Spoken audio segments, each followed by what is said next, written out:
来关心一盏庙会爆炸意外，这是新北的金山财神庙呢，落南去到屏东恒春的福德宫来挂香，结果咧入庙的时阵，可能是时间算了无好势，这光桥的8个男性互规涂骹的炮瓦甲碰着伤，其中2个人伤势受较严重，即马人拢已经送病院啊。那警方也正咧调查事故的原因。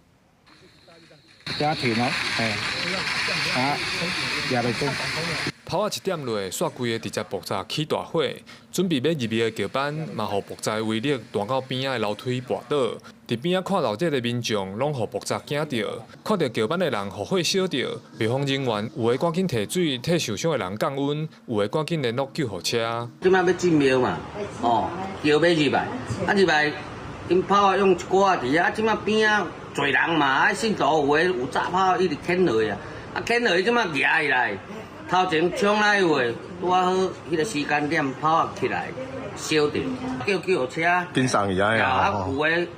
较无迄个先，阮叫人车先送病院啊。而在下晡4点外，对新北金山财神庙来新桥，到恒春福德宫，准备要入庙参拜，结果涂骹的炮仔点落，直接爆炸，造成光桥的8名男性受伤，分别送到恒春基督教病院、南门病院甲恒春旅游病院，其中2个人伤势严重，头甲骹手有2度烧烫伤，已经转送国军高雄病院治疗。经查，该案件系违反屏东县爆竹烟火释放管制自治条例，违反产品相关使用规定，造成发生意外事故。消防局调查了后，表示庙方违反烟火释放管制条例，不过现场所放的烟火甲炮仔是合格。